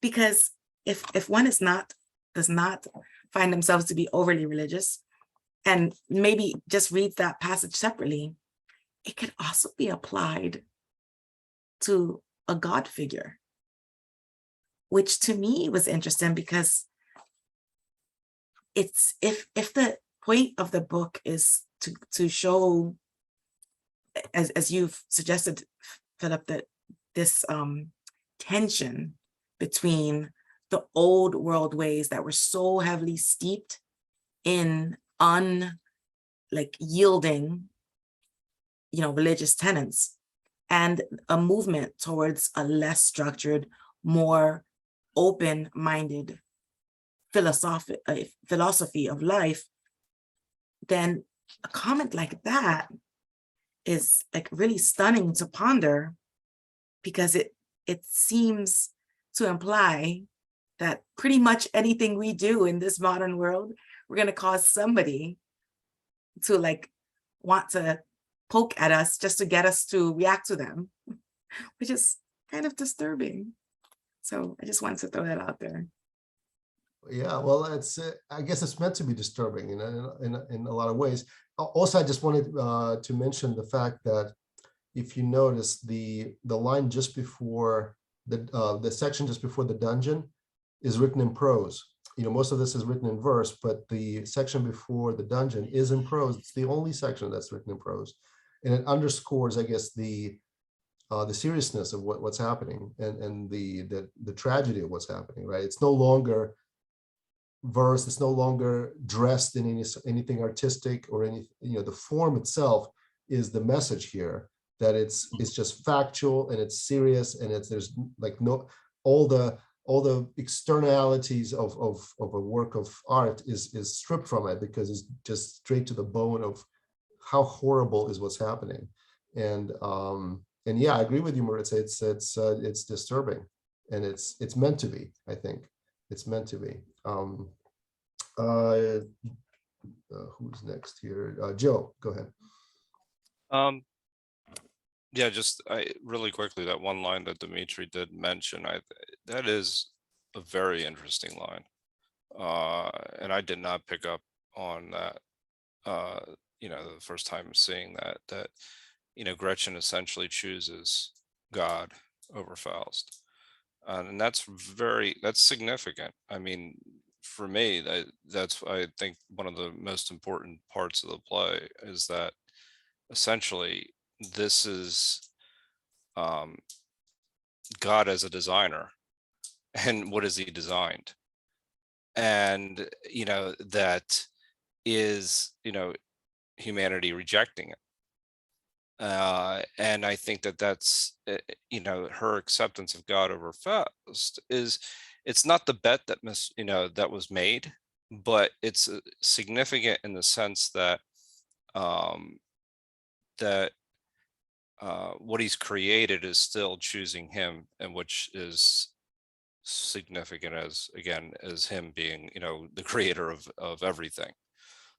So anyway, because I thought that it's a big, I said this during one of our earlier sessions, it's a big bet for God, but it's not necessarily a big bet for Faust. Faust has actually this is really nothing. I mean, he's about to kill himself. So, I mean, what is the bet that he really actually is making here? This deal to me is, I didn't necessarily see this as a real risk for Faust, which actually brings me to another thing, is Dante was also considering suicide. That, I mean, to if you want to compare their two journeys, just one, Well, to a certain. I do want to remind you, Joe, of another very famous wager, Pascal's wager. That's right. No, that's a great one. Yeah, exactly. Bet as if the God exists anyway. Yeah, exactly. Yeah, no, I mean, that's one of, there's a lot of that's an interesting parallel you just drew right there. So he may not perceive the risk as being anything. And right. If he's wrong, the risk is everything. That's right. He's going to lose his soul. Right. Now that in itself is a characteristic of the modern society. Again, in medieval mindset, your soul, your eternal soul was everything. Everything else was completely secondary and trivial compared to that. Do we live like that? Most people don't. Now, there's still some people that live like that, and that's fine, but they don't influence anything anymore. I mean, they're out there on the fringes of society. They're not really in the center of society. Now, medieval Europe was the opposite. Monastic orders, crusades. I mean, all of this stuff was dead center of how society ran. All these things really took precedence over everything else. And what Goethe is painting here is this complete shift in sensibility. Faust says, I don't care about my soul. I don't even know what that is. In a sense, I mean, he doesn't say it in those words, but Right. that's, you know, and so yes, to your point, his bet is like, I'm betting nothing here. I can only win, right? I can't lose anything because it's not a thing that I'm gonna lose. And of course, from kind of medieval perspective, from maybe Gretchen's perspective, no, you have a lot you can lose here. And in fact, from her perspective, that's why she doesn't want to leave the dungeon. It's probably symbolic. She doesn't want to share his fate. He wants to be out there with the devil. She doesn't want to be with the devil. She never liked Mephisto. She always said he is like, you know, he repels her. She is abhorred by him, by his presence, because she, in fact, her heart is set on being pure. And she, you know, even the potion that she gave to her mother, she gave it to her in ignorance, thinking that it wasn't going to hurt her, and etc. She never meant for any of this to happen, you know, the famous last words. But the reality of it is, it's still tragic. It's still tragic, and it's this crash of like the two opposing views, irreconcilable views. And that's why I think that Faust and Gretchen could never coexist, because they represent two worlds that are irreconcilable by nature. Even though they might feel attraction, they might feel this, that, the other, but ultimately he has to leave the dungeon and she's staying. And it was always thus. And this verse, from going back to Dimitri's fine, that verse is kind of symbolizes that. She is taking the Eucharist at the end of the day. Faust is not there. Her lips are with God. You know, her lips are touching the bread of the Eucharist, not, you know, even though she wishes, she might, like Faust, might wish to have it both ways, right? But she is not a Faustian person. She's not a person of the Faustian age. She is a person of conscience, of morality. She's going to limit herself, and she does. I mean, if there's any picture of limitation, it's the dungeon and her staying in that dungeon. She is self-limiting herself from the possibilities. Faust, he could have stayed there too if he really loves her. He could have shared her fate, but he's not going to do that. That's not him. He is out there. He is out to part two. We're off to part two. Gretchen is left behind. She's dead. So, I mean, I'm being like very kind of point blank about it, but that's just a matter of fact. And Goethe, who again presided over some of these trials and had to, in fact, probably condemn some of these women to go to be executed in probably in his young age, in his 30s.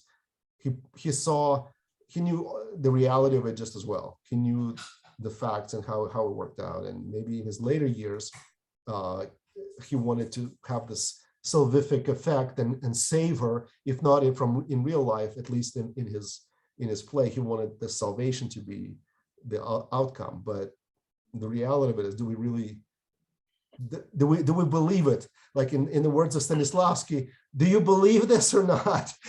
I don't know that I believe it completely, to be honest with you. Really quickly, just remind me of Pascal's wager really quickly. Just Pascal's wager is, but his was basically, though, if you live as if a god existed, you would be happy anyway as the result. Well, so his wager in a nutshell is thus: you have two possibilities: either God is there or is not. If you live as if God is not there and life is all that is out here, and you live as if he were, well, you're not really losing that much. You're just losing this, what's in this life. However, if it's the opposite is true, and okay, I think I messed it up.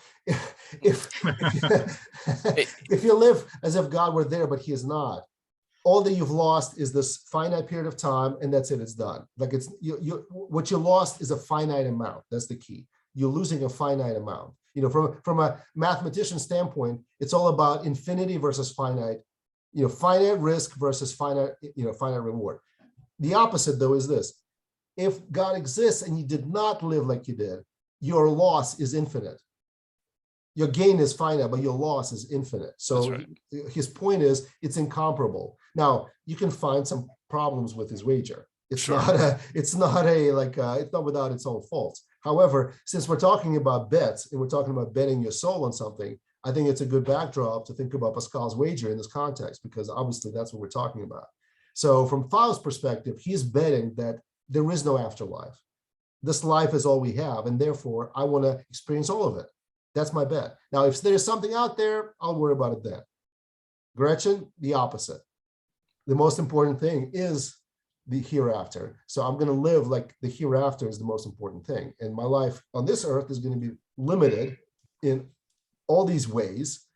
And of course, everybody else in society is living like that as well. And if somebody gets outside of those boundaries, we're going to hammer them. Right? I mean, those women in the village are the ones that are sending her to the execution. Like I think Allison brought up that point in the chat. She's being sent to the execution not by Faust. She's being sent to the execution by the society that is condemning her. Society is in perfect consensus. You've broken the rules. You've broken the limit. You went outside the limitations. You did not follow the prescribed path. And therefore, we can execute you, because that's not how we live in this town. So there you go, to the executioner's block. Let's see. We have a lot of people, I think, that wanted to. Oh, okay. Madeline, and then Doug. Well, this is fascinating. I like Joe's point that, what's his name again? Faust. Yes, Faust was on the verge of suicide. And so basically what he's asking the devil for, he's saying, I want to stay here. In other words, I want not just a reason to stay here, but I want to stay here, is what he's asking for. Here on earth, not commit suicide. And yet, as Mephistopheles presents him with every opportunity and all these different ways of life and different things to do, the men drinking in the beer basement and all of that, beer cellar, he presents all of it, including, you know, settling down and having a garden, like at the end of Candide. All of it he kind of hollows out and makes it seem not worthwhile, just as he does with the student. Whereas Dante, as the character in the book, he has something he loves. He has a reason to be on earth. He has a reason for existence, and that is his love for Beatrice. And I liked your point, Phil, that both of them actually have a sort of a beginning in heaven. In other words, even though the Inferno doesn't start with a scene with Beatrice in, you know, chatting with God and saying, you know, can you help my friend Dante? Nonetheless, that in terms of the progression of events, that's what happened, not in the progression of the poem. And the same thing happens here. So those two parallels. But Dante is committed. He's committed to his love for basically for God or for Mary, Virgin Mary, in the form of Beatrice. And we know this is a pure and idealized love because he is married. And he's loved her since he was 9 years old. Whereas Faust really doesn't have that. And I do find myself agreeing with the people who are saying that Faust and Gretchen are really fundamentally incompatible. Their core beliefs about the world, and also there's just, you know, in modern terms, you know, we would think, oh, well, they don't have any interests in common or something, but it's more their place in the class structure, really. You know, he has his own money. His father was a doctor, whereas she was basically raising her younger sibling, and was widowed and had basically they have no money. So anyway, I forget where I was going with that, but that Faust is looking for a reason to live. You know, that's what he's asking Mephistopheles for, but you'd kind of think if he wants a reason to continue on in this world, the devil might not be the best person to turn to. The black dog, which has long symbolized depression and death, might not be the one to turn to. So it's also, I guess, something in his character that he turned to that. Interesting, very interesting, Madeline. I want to comment just very briefly on a couple of things you said, and then Doug, I'll go to you. So I guess the first one is this idea that Dante loves Beatrice. I absolutely agree, he does. But let's not forget that he also loves God's grandchild, which is art, right? His art, his work is what he loves. He in fact, this whole experience, right, is what inspires him to produce his work, right? It's a description of his journey, his spiritual journey, right? And Faust, again, he does not have this inspiration and this drive to create, to be artistic. Until actually, let me put it this way, again, up till now, we haven't seen that, right? And that's really the key, because as we go into part 2, let's watch out for what happens. So we know that it's not enough to just be to eat, drink, and be merry with the fellows from Leipzig bar. We know it's not enough to just have a romantic encounter and sexual encounter, and even it's not even enough to have this amazing satanic party where you're invited to dance with witches and all of that. None of that is actually producing lasting meaning for Faust.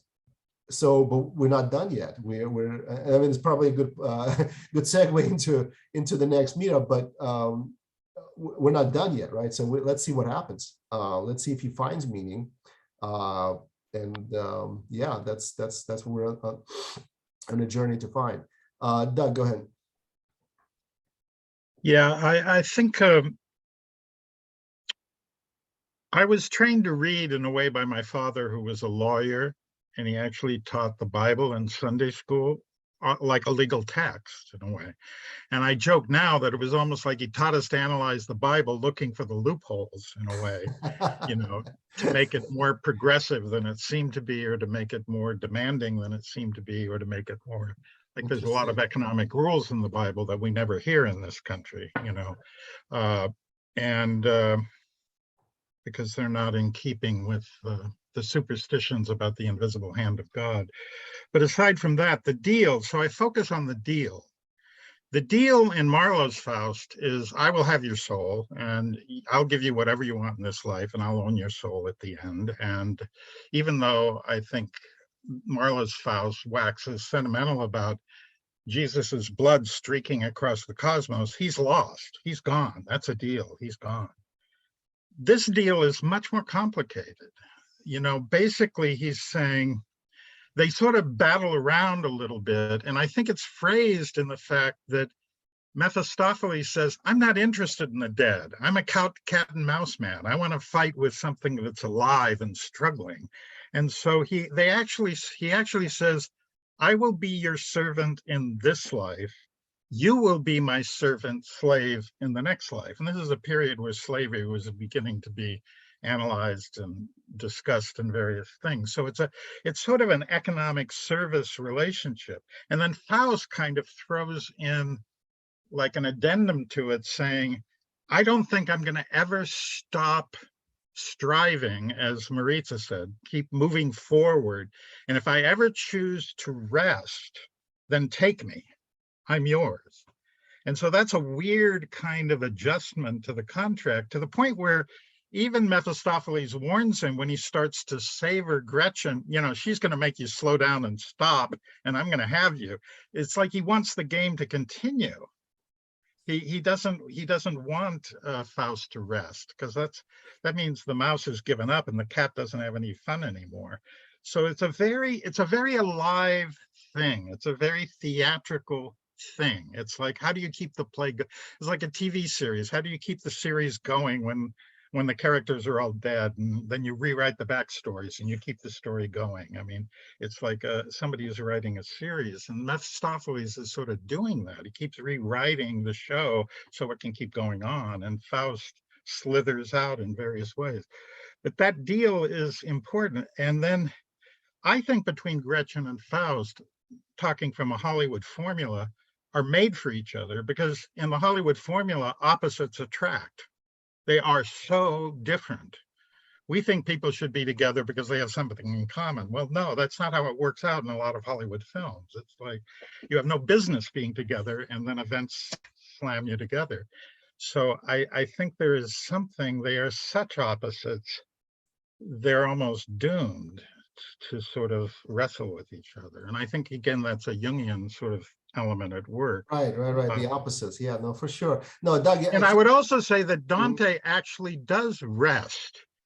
He's lost in a dark wood because he actually comes to rest in lower pleasures that are not inspired by Beatrice's beauty, and is called to create a great piece of artwork. And that's what when she runs into him again, she rips him apart for failing his vision, not her. The vision inspired by her beauty. Yep. And no, for sure. He actually comes to rest in lower pleasures and goes stagnant, and has to be jolted out of that. Right. By this I was journey. thinking, you know, when Madeline was talking about this, and you just now, I was thinking of Plato's Symposium, where, of course, physical love is a ladder that we climb to realize that there is a higher ultimate love. Right. And of course, in Dante, that's the game. That's the journey. That is to realize that it's Beatrice's wonderful appearance in her physical form is just a pointer to another, right? To the ultimate beatific vision that Dante has in Paradiso 33 at the end of his journey. So is it that Dante is meddling around with substitute loves rather than following the true love to the real love or the higher love? That's exactly right. But going back to your point about the bet, what's interesting is, yes, you're absolutely right. It's a complex bet. And if we go back to God's conversation with Mephisto, it hinges on this idea that as long as man keeps striving, he will keep erring, but there's hope. If you can get Faust to stop striving, that's it. There's no more hope, because I can't, God says, I will finally lead him to the light, because I'm the gardener. I'm growing this tree. I will make sure the tree grows to my specification, if you will. Mephisto says, you got to bet. If I lead him down my path, he will say, at some point, he will say, okay, that's it. I'm good. I found what I need. I don't need any growth. I don't need any erring. I don't need any more striving. God says, essentially, that's it. That's the bet. If you can get him to that point where he stops striving, he's lost. There's an interesting distinction that God and Mephistopheles make a bet. Mephistopheles and Goethe make a business contract. Faust, yeah, absolutely, It's not exactly a bet. They two echo each other. They echo each other almost. Yeah, exactly. they do, but they're different. They're different, right. And what's interesting too is, where is God in all of this? We see him in the end. I mean, in the beginning, in the prologue, he is completely absent in this entire thing. We see prayers to him, we see the hymns, we see this, but God himself is not active. Devil, though, super active, right? Mephisto, witches. I mean, we got devils flying right and left here on broom handles and things like that. Another, which to me, I keep coming back to this, what a picture of the world that we're in, right? God, not really. I mean, we invoke his name, right? In court, in our proceedings, kind of leave him out there, kind of very deistic, right? Out there, the grand schemer, the grand designer, not really in everyday life. But boy, do we have the devil involved in everyday life. And that's another interesting sort of parallel to, not parallel, but another interesting facet, I think, of the Faustian kind of worldview, very much interested and intertwined with kind of the weird, magical, devilish, forbidden. We have the horoscopes, the tarot readings, the new age, the mushrooms, and I mean, like everything under the kitchen sink that we throw into our lives to try to figure out some meaning. So nothing is off the table. The UFOs, the little green man. I mean, we got it all. We got all the witches, all the paraphernalia of that. So sorry, I keep waxing eloquent here. Maritza and then Joe. No, it's all fascinating. It really is. I never viewed the tale as being, you've given me a pause. I was not going to say this, but now you've given me pause, because I never viewed God as being outside of the story, because he's actually the biggest puppeteer. He's the reason for the story. He's the one who started this whole mess. That's just the way it seemed to me. And it's kind of this, it's kind of a little bit similar if you look at Dante there, but I viewed him as, so the devil has to take a shape for us to notice that he's all around us. But God is interwoven in so many aspects of the day-to-day. And that's kind of the way I viewed that there. Like I felt like God was in so many things, even in the perspectives given, like as somebody put in the chat that, when the first goddess that came up, like they made a point of saying that Faust was repulsed by her, but it was because the assumption here is that, anyone who has any type of a God-fearing personality is going to be repulsed by such a display of sexuality. That seems to be like, and even in the fact that, you're trying to lead Faust down this path of, to having too much fun and contentment. So you're only going to pick like the purest of purest, because he's too much of a God-fearing man to possibly be so swayed by what's going to turn his head with the intensity that Gretchen did would not have been like a whore. So, and that to me, that's all echoes and aspects of the very religiosity that is enmeshed in that world. And that's just how I viewed it. I did want to, you had asked about the she's condemned, she is saved aspect at the end. I thought it was, I have not yet read the second part. I'm reading it for you guys, with you guys. So I don't know what's coming in part 2. But, it's a third line. That's actually the last line, actually, is "You come with me." And it's the devil saying that to the human. And so it's interesting because you figure, the devil speaks of Gretchen and says, the sinner is condemned. And then just a random voice from above, we can assume it's either God or someone speaking on God's behalf. An angel, perhaps, yeah. Yeah, says the sinner is saved. Mm-hmm. And then the devil says to the one eschewing religion, "You come with me." It's interesting to see who's pulling who. Right. Kind of interesting parallels there. Yeah, no, for sure. Thank you, Maurice. That's excellent. Let's see, Joe, and then Ginny and Madeline. Yeah, I was just going to comment on the same thing as the basic question that you were asking, whether Gretchen's salvation, is deserved or not. And I get the feeling that it is. I mean, and I think we spoke about this just a little bit earlier, there's nothing intentional about what she, everything that has happened, she didn't necessarily seek to do.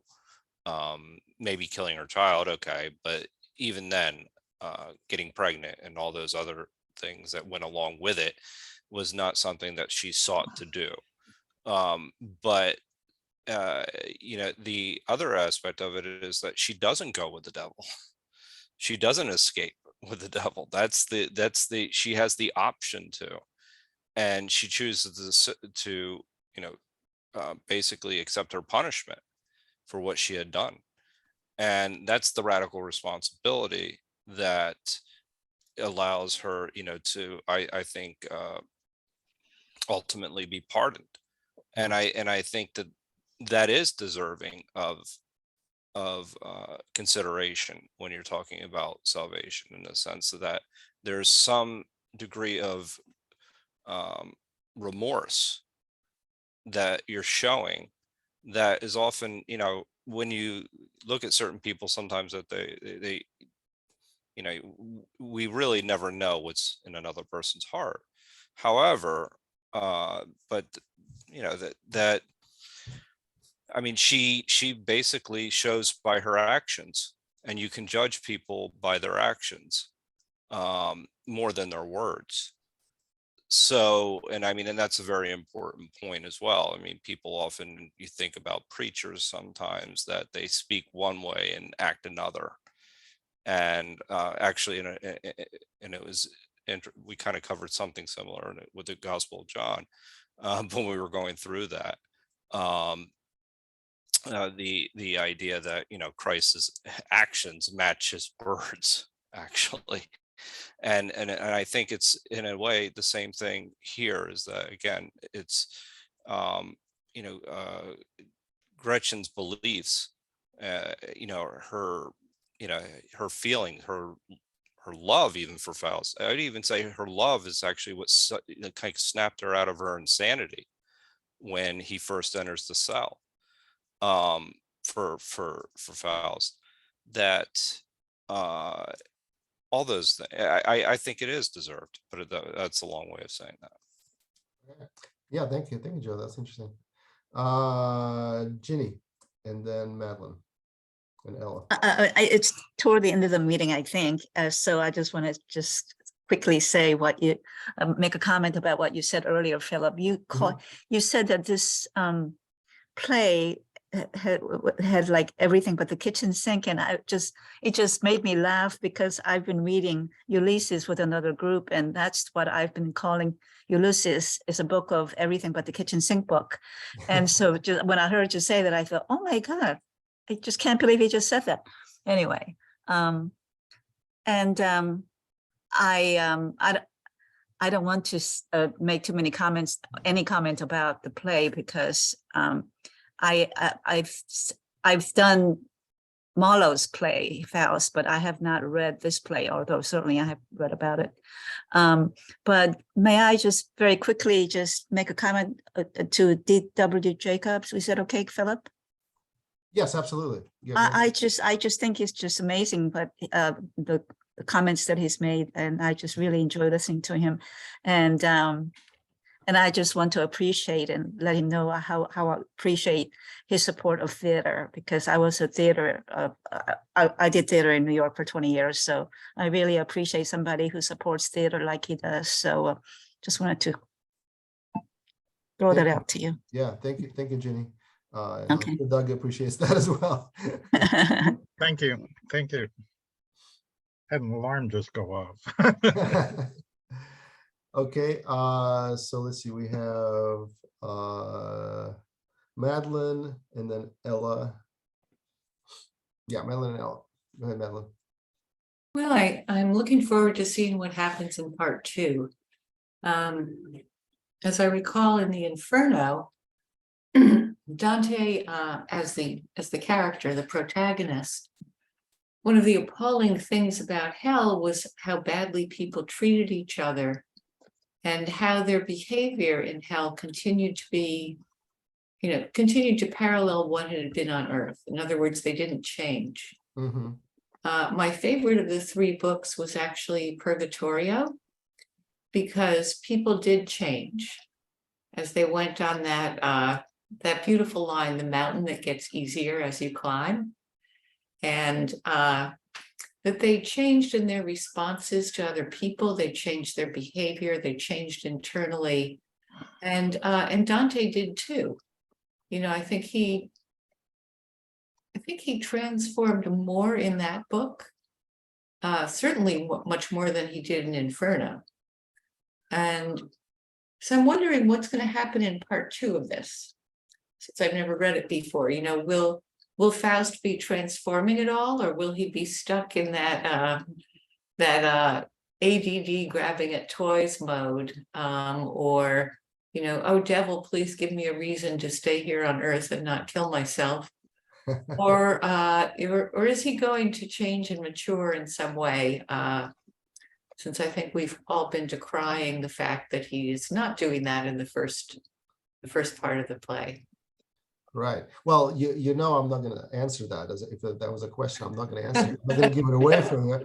But I'm going to say that if you do stick with us, I think you will find out for sure, and you will enjoy the revelations that come. Let me put it this way, though: it's not going to be more of the same. And that was, I think, in Marlowe's Faust, you know, that was maybe perhaps a slight weakness in his treatment of it. It was very superficial. It was just basically kind of jumping from one thing to the next, and some, you know, it's just like having fun, like a teenager type fun.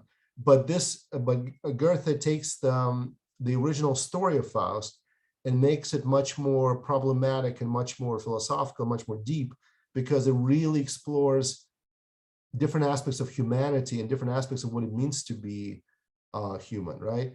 And he does it in the age where it was still, you know, the medieval mindset was still very much part of people's thinking, especially in these smaller villages and these smaller towns. But then you have other philosophical movements that are already happening, right? You have modernity that's already invading everybody's worldview. You have romanticism as a kind of this mediating current between the harshness and rigidity of rationalism and materialism. You have this sort of middle ground of romanticism and this idea of nature as having some sort of healing potential.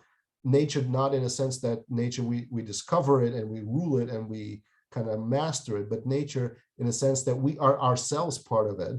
And therefore it kind of has this mediating, magical almost quality to it.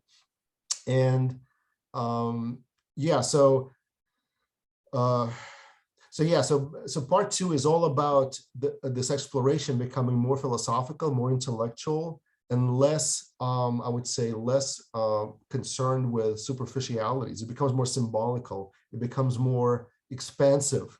You know, from just a German village, it really becomes kind of like a global thing almost.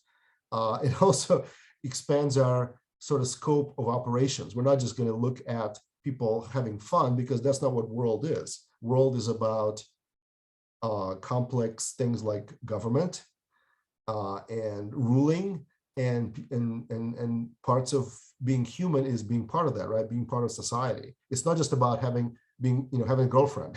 if you put it like in more modern terms, it's not just about having sex.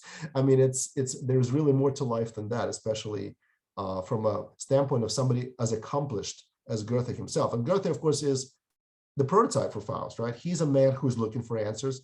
He's been looking for answers ever since he was a young man. He was himself put into this mold of, oh, just become a lawyer. And, you know, he rebelled against it, and he went into the arts. He went to Italy. He went, you know, he was ruling. And so his journey is in some ways emblematic of the Faustian journey in the play. So I hope that was a good enough preview without giving it all away to get you guys to continue with this. Hopefully this will answer some of your questions, Madeline, and probably this is a good segue. Ella, I know you raised your hand. I'll go ahead and give you the floor, and then just try to keep it short because we're almost out of time here. And then sure. Go ahead. Really, I can wait. It's not, I just wanted to comment on some of the things. But actually it can wait until next time. And okay, well, write it down so you don't forget, because I did. Thank you so much. Okay. Thanks everybody for coming. Wait, It was a real great. quick, I'm sorry. great- Can you tell us what chapters we're supposed to read for next It's time? in the meetup. It's not. It's not. Okay. It if it's ended not, with part one. I think it ended. Was it been I'm pretty updated? sure. No, I'm pretty sure it's been updated. It's Ah, hard to- I must have grabbed the one I have it's blank, so I need to go. Okay, I'll double check, but it should be, if you go back to the original check. meetup, it should definitely be there. I hope, what's his name? Shrikant copied it. I think he just kind of copied it for all the subsequent meetups. So yeah, we have the entire schedule. Should be posted in each meetup. So I don't remember the exact chapters, but it should be there. But I'll check. Yeah, sorry. Yep, it's there. Yeah. All right. Thanks, everybody. It was a great discussion, very stimulating. Enjoyed interacting with all of you, and hopefully we'll see you in 2 weeks. Thank you, Phil. Thank you. Sure. Thank you, Phil. All right. Well, thanks, Doug. Thanks, everyone. Bye-bye.